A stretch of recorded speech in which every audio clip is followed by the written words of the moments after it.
Episode start होता है और पहले ही सीन में हमें दिखाया जाता है कि वो पेशेंट स्टेज पे अपने उस मोमेंट को काफ़ी ज़्यादा एंजॉय कर रहा था। और ये सब देख के केंजी कोमोन से पूछता है कि क्या मैं भी तुम्हारे साथ ऐसे ही मज़े कर सकता हूँ। कोमोन केंजी की तरफ देखती है और उसको एक स्माइल देती है।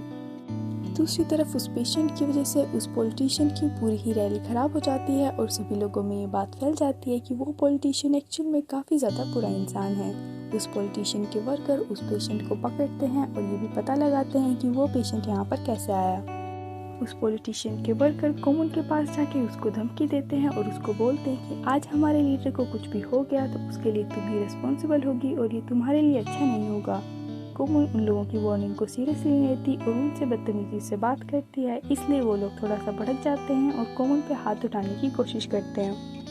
तभी वहाँ पर बीच में गांगची आता है और वो कोमोन को बचा लेता है। सभी लोग उस पेशेंट को फिर से हॉस्पिटल में ले जाने की तैयारी करते हैं और तब तक जूरी भी वहाँ पर आ जाती है।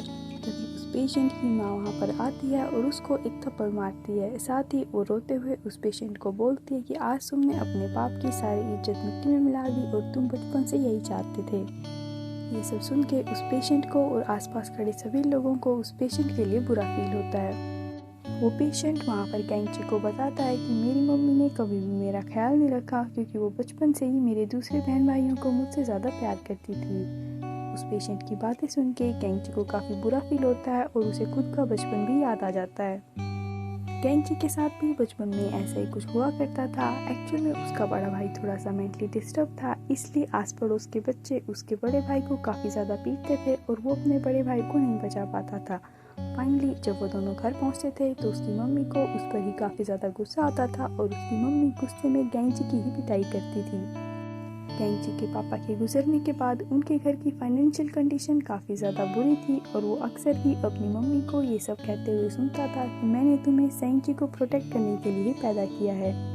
केंची को ये सब सुन के काफ़ी ज़्यादा बुरा लगता था और उसको लगता था कि उसकी मम्मी उससे बिल्कुल भी प्यार नहीं करती। वापस हॉस्पिटल जाते टाइम केंजी जूरी के साथ हॉस्पिटल नहीं जाता बल्कि कोमोन के साथ ही जाता है। हालांकि कार में केंजी बिल्कुल ही चुप बैठा हुआ था और कोमोन उसको बोल रही थी कि मुझे पता है कि उस पेशेंट को मज़े करते हुए देख के तुम्हें भी काफ़ी ज़्यादा जलन हो रही थी और तुम भी इतने ही मज़े करना चाहते हो। कोमोन केंजी को एडवाइस करती है कि जब भी तुम्हें मज़े करने का मन करे तो मुझे बता देना, मैं तुम्हें ऐसे ही किडनैप करूँगी और तुम्हें काफ़ी ज़्यादा मज़े कराऊँगी। केंची कोमोन को ऐसा कुछ भी करने के लिए साफ साफ मना कर देता है। कोमोन भी समझ जाती है कि केंची अभी भी उसके सामने पूरी तरह से ओपन नहीं हुआ है, इसलिए वो उसको फोर्स नहीं करती और उसको बोलती है कि तुम्हें जब भी कहीं घूमने का मन करे तो मुझे बता देना, मैं तुम्हें घुमाने ले जाऊंगी। दूसरी तरफ सोंगजे मिस्टर लीसांग को बताती है कि हमारा वो नया पैतरा बिल्कुल भी काम नहीं किया और हमारी उस बुक पे जो रोक लगने वाली थी वो लग चुकी है और अब हमें सारी ही बुक्स वापस मंगानी पड़ेगी। ये सब बोलते हुए सोंगजे काफ़ी ज़्यादा स्माइल कर रही थी, इसलिए लीसांग को उस पर गुस्सा आता है और उसको बोलता है कि तुम जल्द से जल्द इस कंपनी को छोड़ के निकल जाओ। रास्ते में केंजी कोमोन को लंच कराने के लिए एक रेस्टोरेंट में लेके जाता है और उस रेस्टोरेंट में लंच के नाम पे कोमोन को सिर्फ एक बोल नूडल्स ही देता है। कोमोन को ये सब देख के काफ़ी गुस्सा आता है और बुरा भी लगता है कि उसका होने वाला बॉयफ्रेंड काफ़ी ज़्यादा कंजूस है। तभी केंजी के पास लीसांग का फ़ोन आता है और केंजी उस फ़ोन को अटेंड करने के लिए होटल से बाहर चला जाता है। लीसांग वहाँ पर केंजी से पूछता है कि क्या कोमोन ने तुम्हें कभी भी ऐसा कहा है कि वो तुम्हें पाना चाहती है या फिर तुम उसे अच्छे लगते हो। केंजी लीसांग से कुछ भी छुपाना नहीं चाहता था, इसलिए वो उसे साफ साफ बता देता है कि उन दोनों के बीच क्या चल रहा है। तो लीसांग वहाँ पर केंजी को एडवाइस करता है कि देखो कोमोन एक साइको लड़की है और अगर वो तुम्हें पाना चाहती है इसका मतलब ये नहीं कि वो तुम्हें पाना चाहती है, बल्कि ये है कि वो तुम्हें कच्चा चबाना चाहती है। लीसांग केंजी को एडवाइस करता है कि तुम कोमोन से दूर रहो और ये तुम्हारे और कोमोन दोनों के लिए ही अच्छा रहेगा। लीसांग ऐसा इसलिए कर रहा था क्योंकि वो नहीं चाहता था कि कोमोन अपना टाइम इस लड़के के साथ वेस्ट करे, बल्कि वो चाहता था कि कोमोन अपनी नई बुक पे काम करे। केंजी भी लीसांग के कहने का मतलब समझ जाता है और वो अंदर जाके कोमोन से इस बारे में बात करता है। केंजी कोमोन से पूछता है कि मैंने सुना है कि तुम्हारी नई बुक की पब्लिशिंग रोक दी गई है। केंजी वहाँ पर थोड़ा सा गिल्टी फील करता है और वो कोमोन से पूछता है कि क्या सचमुच उस दिन जो हुआ था उसकी वजह से तुम्हारी बुक की पब्लिशिंग रोक दी गई है। कोमोन वहाँ पर केंजी को समझाती है कि ऐसा कुछ भी नहीं है और ऐसा कोई भी बेवकूफ़ नहीं है जो इतने छोटे से तमाशे की वजह से बुक की पब्लिशिंग रोक दे। एक्चुअल में लोगों को मेरी बुक काफ़ी टाइम से पसंद नहीं आ रही है और इसलिए उन्होंने पब्लिशिंग को रोक दिया है। कोमोन गेंजी को बताती है कि एक्चुअल में लोगों को लगता है कि मेरी बुक की कहानियाँ थोड़ी डरावनी होती है, इसलिए उन्होंने मेरी बुक की पब्लिशिंग को रोक दिया है। कोमोन वहाँ पर गेंजी को बोलती है कि इसमें मेरी कोई भी गलती नहीं है, एक्चुअल में ये लोग ही बेवकूफ़ है और इनको मेरी कहानियों के शब्द समझ नहीं आते। कोमोन वहाँ पर गेंजी को एडवाइस करती है कि तुम्हें भी मेरी बुक पढ़नी चाहिए, क्योंकि मैं सच में ही जानना चाहती हूँ कि तुम मेरी बुक के बारे में क्या सोचते हो। गेंजी कोमोन को मना करता है और उसको बोलता है कि मेरी अभी फेरी टेल पढ़ने की उम्र नहीं है। कोमोन गेंजी को बोलती है कि मुझे पता है कि तुम अंदर से अभी भी एक छोटे से बच्चे हो जो कि प्यार का भूखा है। हॉस्पिटल में सभी डॉक्टर्स मीटिंग करते हैं और वो सभी लोग मिलकर ये डिसाइड करते हैं कि आज कोमोन ने जो हरकत की है उसके लिए उसे क्या सज़ा मिलनी चाहिए। सभी लोग ये चाहते थे कि कोमोन को हॉस्पिटल से निकाल दिया जाए और साथ ही जूरी भी वहाँ पर सबको बताती है कि मैं कोमोन को बचपन से ही जानती हूँ, वो ऐसी ही लड़की है और आपको जल्द ही उसे वहाँ से निकाल देना चाहिए। वापस हॉस्पिटल जाते टाइम रास्ते में गेंजी कोमोन से पूछता है कि तुम अपने पापा को वॉक पर क्यों नहीं लेके जाती। कोमोन वहाँ पर गेंजी को साफ साफ बता देती है कि मेरे पापा किसी जिंदा लाश की तरह हैं और मैं किसी लाश पर अपना टाइम वेस्ट करना नहीं चाहती, इसलिए मैं अपने पापा को कभी भी वॉक पर नहीं ले जाऊँगी। कोमोन तभी वहाँ पर गेंजी से पूछती है कि तुम्हारे मम्मी पापा की मौत कैसे हुई। गेंजी ये सुन के थोड़ा सा शॉक हो जाता है और वो कोमोन से पूछता है कि तुम्हें ये कैसे पता कि मेरे मम्मी पापा नहीं हैं। कोमोन वहाँ पर गेंजी को बताती है कि मैंने तुम्हारे बारे में थोड़ी सी रिसर्च की थी।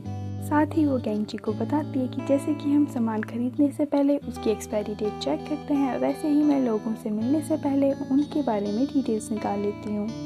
वहीं रास्ते में ही बातों में कोमोन गेंजी को बोल देती है कि जब माँ बाप बूढ़े हो जाते हैं तो बच्चे उनको छोड़ देते हैं और माँ बाप भी ऐसा ही करते हैं, वो हमेशा ही उस बच्चे को चाहते हैं जो उनके दिल के करीब है और दूसरे बच्चे को मरने के लिए छोड़ देते हैं।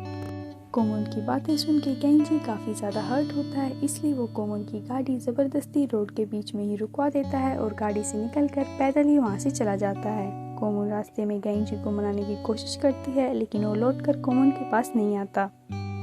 हॉस्पिटल से काम खत्म होने के बाद गेंजी सेंगजी को उसकी ट्यूशन क्लास में लेने के लिए जाता है। सेंगजी वहाँ पर गेंजी को बताता है कि आज की क्लास काफ़ी ज़्यादा बोरिंग थी और आज उन्होंने जो हमें स्ट्रॉबेरी जैम सिखाया वो बिल्कुल ही बेकार था। घर पहुंचने पर कोमोन को लीसांग ऑलरेडी उसके घर के बाहर मिलता है। कोमोन लीसांग के साथ घर के अंदर जाती है और वहां पर लीसांग कोमोन को समझाता है कि हमारी जो नई बुक पब्लिशिंग के लिए गई थी उसके ऊपर रोक लग चुकी है और अब हमें काफ़ी ज़्यादा नुकसान हो रहा है। लीसांग वापस से कोमोन को एडवाइस करता है कि उसे उसके साथ सोल जाना चाहिए और वहाँ पर एक नई बुक लिखने की तैयारी करनी चाहिए, वरना लोग जल्द ही उसे भूल जाएंगे और उसकी नई बुक भी किसी काम की नहीं बचेगी। कोमोन वहाँ पर लीसांग को बोल देती है कि अभी मैं काफ़ी ज़्यादा थक रही हूँ और इस बारे में हम सुबह बात करेंगे। रात को कोमोन को फिर से एक नाइटमेयर आता है जिसके अंदर कोमोन एक काफ़ी छोटी बच्ची थी और वो देखती है कि घर के स्टोर रूम के अंदर एक लाश पड़ी हुई है जिसमें औरत का सर फटा हुआ है और उसका बहुत सारा खून भी बह रहा है। लीसांग डिनर करने के लिए वहाँ से सीधा ही जेसू की शॉप में चला जाता है और एक लार्ज पिज़्ज़ा ऑर्डर करता है। जेसू जब पिज़्ज़ा लेके आता है तो लीसांग उससे बोलता है कि बाहर मैंने बोर्ड पढ़ा कि एक लार्ज पिज़्ज़ा के साथ एक पोर्ट्रेट फ्री मिल रहा था। जेसू उसको बताता है कि वो ऑफ़र सिर्फ दिन के लिए है, आप रात को आए हो इसलिए आपको कोई भी पोर्ट्रेट नहीं मिलेगा। लीसांग वहाँ पर जेसू को ताना मारता है और उसको बोलता है कि कस्टमर फंसाने का तुम्हारा ये अच्छा तरीका है। साथ ही उसको एक आइडिया आता है कि क्यों ना मैं भी कोमोन को ऐसे ही ट्रिक करके यहाँ से ले जाऊँ। तभी उसी रेस्टोरेंट में जूरी आती है। जूरी कुछ ड्रिंक्स ऑर्डर करती है और वहाँ पर लीसांग के साइड वाली टेबल पे बैठ जाती है। लीसांग वहाँ पर जूरी को देखता है और उसे जूरी काफ़ी ज़्यादा अच्छी लगती है और उसे जूरी पर क्रश आ जाता है। लीसांग ये देखता है कि जूरी भी यहाँ पर ड्रिंक करने के लिए आई है, इसलिए वो जूरी को ड्रिंक के लिए पूछता है, लेकिन जूरी लीसांग को मना कर देती है और अकेले बैठ के ही ड्रिंक करती है। अगले दिन वो पॉलिटिशियन हॉस्पिटल में आता है और हॉस्पिटल में आके वहाँ के डायरेक्टर को धमकी देता है कि तुम्हारी वजह से मेरी पॉलिटिकल रैली ख़राब हो गई और मेरी काफ़ी ज़्यादा बदनामी भी हुई है। इसलिए वो डायरेक्टर को धमकी देता है कि मैं तुम्हारे हॉस्पिटल को जल्द से जल्द ही बंद करा दूँगा। हॉस्पिटल के स्टाफ से गेंजी को इस बारे में पता चलता है तो वो उस पॉलिटिशियन से माफ़ी मांगने के लिए चला जाता है। जूरी वहाँ पर कोमोन को कॉल करती है, लेकिन गेंजी जूरी को ऐसा करने के लिए मना कर देता है और वो सब कुछ अकेले ही संभालने के लिए उस पॉलिटिशियन के पास चला जाता है। वो पॉलिटिशियन गेंजी पे काफ़ी ज़्यादा भड़कता है और उसके साथ काफ़ी सारी गाली गलौज करता है। साथ ही वो गेंजी से पूछता है कि तुम्हारे साथ जो औरत थी उसका इसमें क्या हाथ था। केंजी यहाँ पर कोमोन को प्रोटेक्ट कर लेता है और वो बोलता है इसमें किसी का भी कोई हाथ नहीं था, अकेला मैं ही था और मेरी वजह से ये सब हुआ है। इन सब बातों से वो पॉलिटिशियन और भी काफ़ी ज़्यादा भड़क जाता है और वो वहाँ पर केंजी के ऊपर हाथ उठाता है और केंजी को एक थप्पड़ मार देता है। उस पॉलिटिशियन ने केंजी के ऊपर हाथ उठाया, ये बात पूरे ही हॉस्पिटल स्टाफ को पता चल जाती है और मिस पार्क वहाँ पर डायरेक्टर से डिस्कस करती है कि आज अगर वो किसी हॉस्पिटल के एम्प्लॉय पर हाथ उठा रहा है तो कल को वो हमारे ऊपर भी हाथ उठाएगा, इसलिए हमें उसका कुछ ना कुछ करना होगा। हॉस्पिटल का डायरेक्टर वहाँ पर मिस पार्क को एक वीडियो दिखाता है जिसमें वो पॉलिटिशियन केंजी को थप्पड़ मारते हुए होता है। वो वहाँ पर मिस पार्क को बताता है कि मैंने उसकी एक वीडियो बना ली है और अब अगर वो हमारे हॉस्पिटल में वापस आता है या फिर हॉस्पिटल हटाने की बात करता है तो मैं उसे ये वीडियो दिखाऊंगा और उसको ब्लैकमेल करूँगा। तब तक वहाँ पर सेंगजी भी हॉस्पिटल में पहुँच जाता है और वो हॉस्पिटल में घूम रहा होता है। तभी वो वहाँ पर देखता है कि मिस कोमून भी वहाँ पर आई है। सेंगजी कोमून को देख के काफ़ी ज़्यादा एक्साइटेड हो जाता है और उसके साथ फ़ोटोज़ खींचने लग जाता है। चूरी जब सेंगजी को लेने के लिए वहाँ पर आती है तो वो साथ ही कोमून को भी देखती है और वो कोमून से वहाँ पर आने का रीज़न पूछती है। वो कोमून को बताती है कि आज तो तुम्हारी कोई भी क्लास नहीं है तो तुम यहाँ पर क्यों आई हो। कोमून वहाँ पर जूरी को बताती है कि आज मैं अपने पापा को वॉक पर लेके जाऊँगी क्योंकि अगर मैंने ऐसा नहीं किया तो पक्का आज मुझसे कोई नाराज़ हो जाएगा। कोमून सेंगजी को अपने साथ ही रोक लेती है, साथ ही वो सेंगजी को अपना एक पोर्ट्रेट बनाने के लिए भी बोलती है। सेंगजी पोर्ट्रेट बनाने में इतना बिजी हो जाता है कि वो केंजी का फ़ोन नहीं उठाता और जब केंजी वहाँ पर पहुँचता है तो वो देखता है कि कोमून और सेंगजी एक साथ बैठे हुए हैं।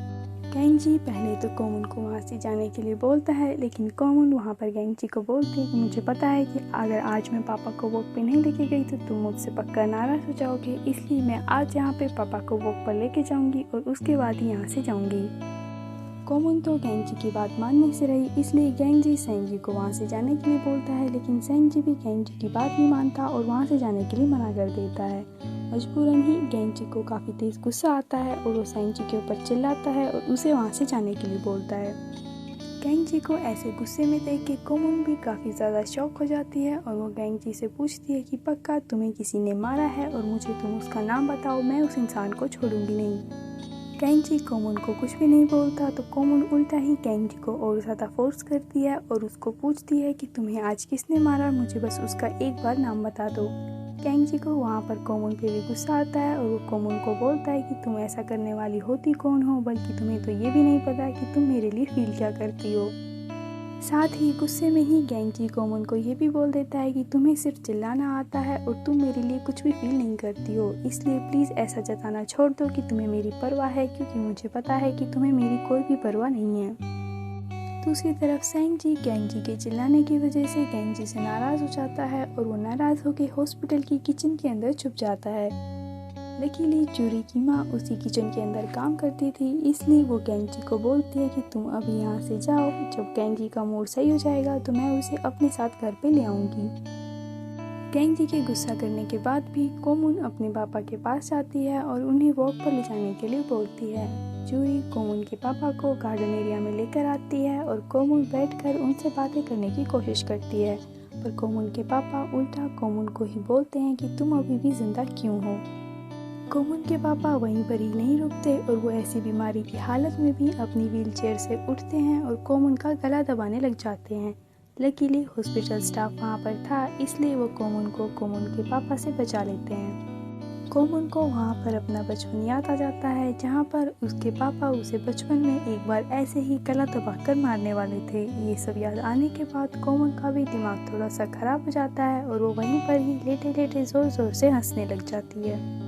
वापस घर आते टाइम केंजी बस से कोमून को अकेला ही रोड पे पैदल चलते हुए देख लेता है, लेकिन वो उस टाइम खुद पे इतनी ज़्यादा टेंशन में था, इसलिए वो कोमून के लिए वहाँ पर नहीं रुकता और डायरेक्ट ही घर पे चला जाता है।